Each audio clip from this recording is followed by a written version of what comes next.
Story 11, Introduction to Media. As described in the previous story, lack of investigation and prompt action of the criminal justice system and weaknesses in coverage of the story by the media outlets in Zagreb led to assassination of the PSD's public outreach campaign. This assassination was organized again by the city of Zagreb officials and their allies through a very sophisticated scheme that they applied in our case. How the system worked, it was explained in one of the testimonials within previously mentioned court verdict in the case of Mayor Milan Bandic against me. In his testimonial, Dusan Milic, one of the most experienced investigative journalists in Croatia, stated following: I worked in the Chernihiv East from 1987 until the late 2004.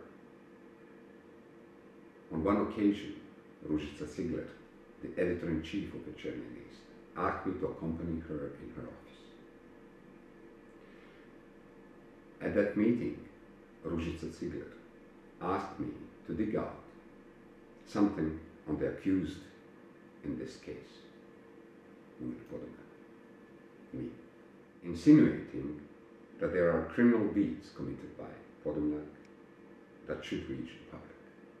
In continuation of his testimony, Milic as well pointed that the name of Zvonimir Šostar, one of the most trusted allies of Mayor Milan Bandic, popped up. As it was described in detail to us in one of the meetings, Zvonimir Šostar visited Ružica Cigler, asking her to organize a campaign against the PSD and me personally, in exchange for unknown benefits from the city of Zagreb. However, in that particular case and testimonial of Dusan Milic, he stated that he understood the request of the editor-in-chief as order to make up any kind of story against me, Podolnjak, as he stated. And therefore he asked his editor-in-chief, Ružica Cigler, to substantiate the claims and to at least point to where the evidence, witnesses, or any kind of legitimate source on such accusations against Podolnjak can be found. As they were not provided, Milic declined the request of the editor-in-chief. In continuation of his testimony, Milic as well stated that he was aware that cooperation between the Chernihiv East and PSD has stopped, but that the reasons were not clear to him. On the question of the attorneys and the judge, Milic denied that reason could be lack of interest of the general public, which was stated by the Chernihiv East. Because Milic recalled that during the meeting of the Collegium of Journalists, the cooperation between the Chernihiv East and Partnership for Social Development and articles that were coming out were several times stated as a positive example how such cooperation could get large interest of the readers.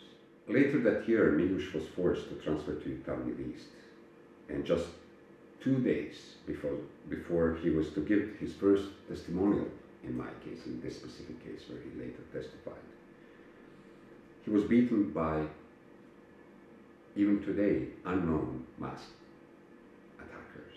The case was qualified by the police and prosecution as a murder attempt over Dusan Milic, as he was severely injured during this attack. While Dusan Milic declined such offer, many in the world of media did not. One of illustrative examples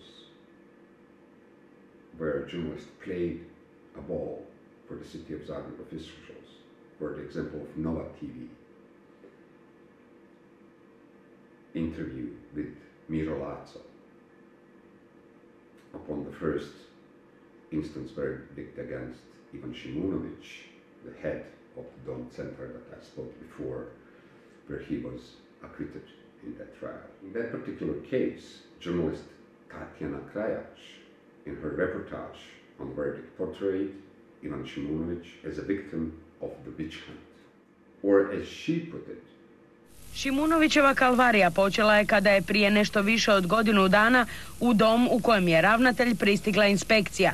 Tamo su, isticao i on, od prvog dana došli kako bi mu smjestili, jer se trebalo osloboditi čelno mjesto za nekog drugog, čini se podobnijeg.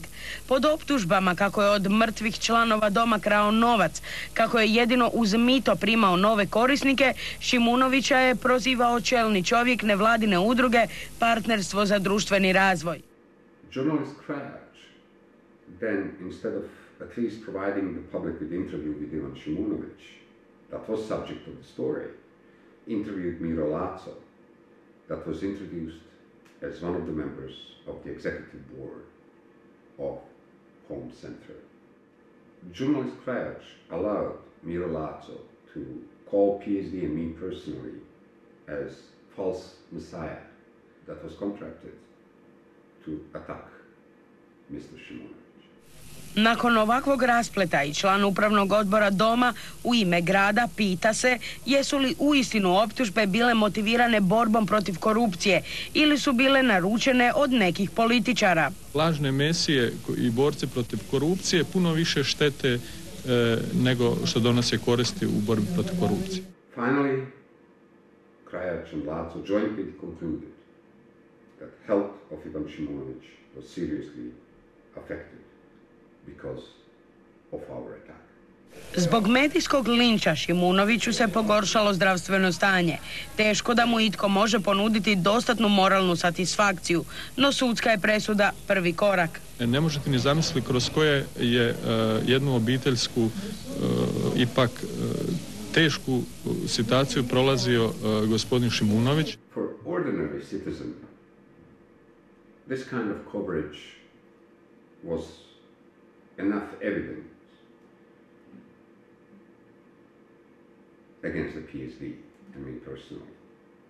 Media basically portrayed the PSD as a part of the Croatian partisan battle, putting us in the box with everyone else and establishing a discourse where it is okay to attack PSD stuff.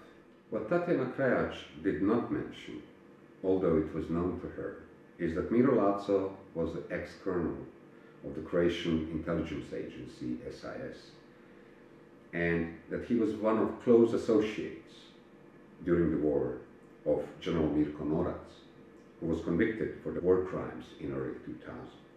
As well, Tatjana Krajac forgot to mention that Miro Lazo appeared in all controversial cases related to City of Zagreb as spokesperson. Even his employment in city had nothing to do with it, and public representing of City of Zagreb. And at that time, like Tatjana Krajac, many other journalists accepted Miro Lazo as their legitimate source, ignoring his already known role as a frontman of dubious parallel government in City of Zagreb established by Mayor Milan Papic. The paradox is that later, many of the same journalists that were ignoring the fact that Lazo is the man in charge of burying the negative stories in City of Zagreb will be shocked when in 2007 Lazo called the journalist Ivana Krnic and told her, "I will drown you in the river," only for her negative coverage of the story of poisoned water in Zagreb. The events such as this particular approach of media toward PSD introduced us to the media mud that was actually prevalent in media space in Croatia. And of course, as we are anti-corruption organization, it triggered our investigation into the media scene in Croatia. As some of you already know, we are in this last effort to change the way we think and act against corruption. And here is what I want you to do. Subscribe to our YouTube channel. Follow our Facebook, Twitter, and Instagram accounts. And every day, take 10 minutes of your life. Watch the video, share it, and ask your friends to share it further. If we succeed in this, they cannot stop it. Finally, participate. For each video, I want you to become a juror and adjudicate and give your opinion on what you believe is the truth and what you believe is right and wrong done by different actors. If you want to save others in this fight,